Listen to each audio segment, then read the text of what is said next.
Welcome back to Bay Area Focus. There are a lot of incredible dog adoption stories and organizations here in the Bay Area, but many of those getting adopted are puppies. So what about the older dogs? Muttville is giving those dogs a second chance in their golden years, and founder Sherri Franklin is here with Richie. Thanks for being with us, you two. Richie is up for adoption. Yes, he is. Tell us about him. Richie's about 9 years old, and his guardian, oh, see how easy. He's a really good dog. His guardian passed away, and he was shelter-bound. And we intervened and brought him to Muttville this week.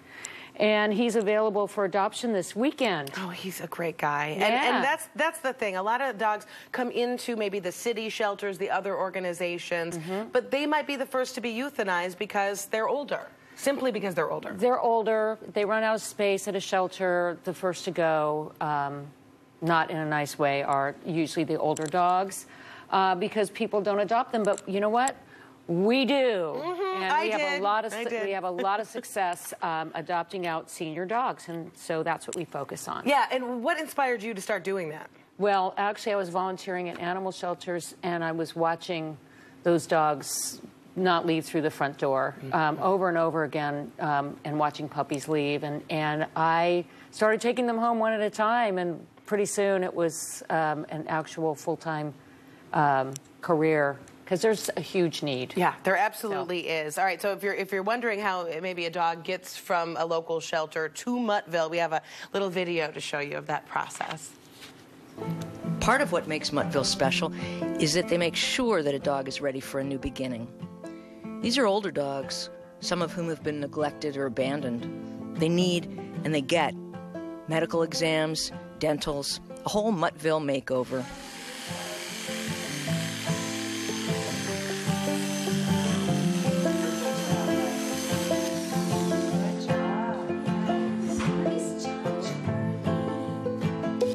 There's a huge network of volunteers who are at the core of what gets done at Muttville. They transport, feed, walk the dogs, clean the facility, and there is a lot of cleaning.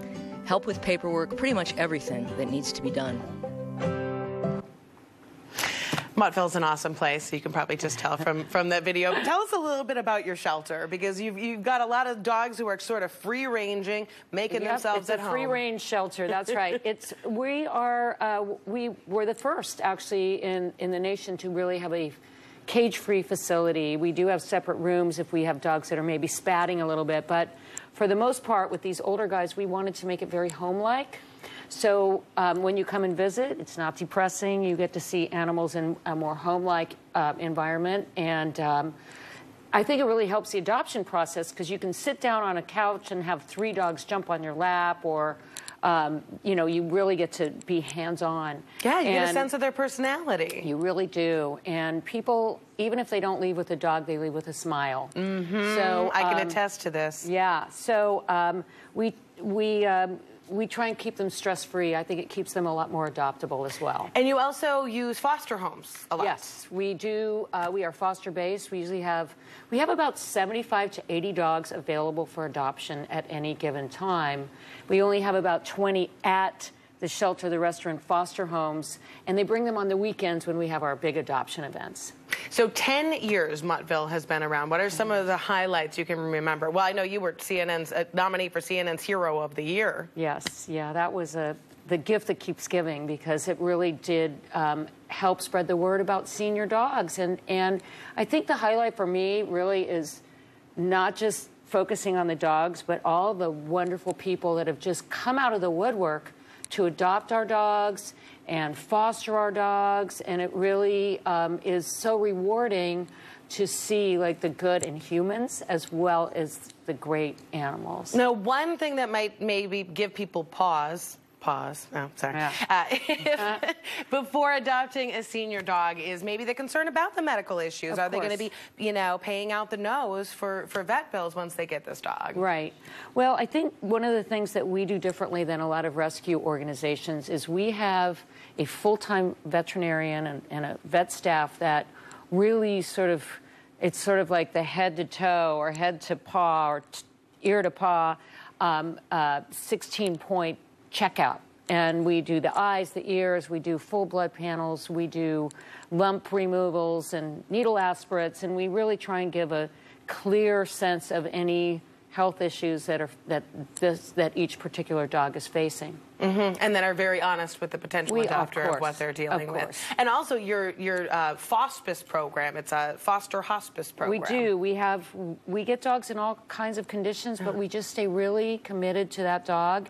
And actually, the craziest thing is when we put a dog on our hospice page, a dog that's looking for hospice, it will usually find a home more quickly than our regular adopted dogs. So there's a lot of people that find this very rewarding and really step up and love giving a dog its bucket list, we call it, you know, its last chapter, and make it very, very loving. Oh, it's just wonderful. All right, if you want to find more about Muttville, and you have a big adoption event coming up today, later on. Yes, exactly. Free adoptions today. Adopt-a-thon for the holidays. We're called Home for the Holidays. And you can find out more on their website, muttville.org. Stick around after the break. An organization that is really serving the community when it comes to basic needs. We'll be right back. All right, great. So good.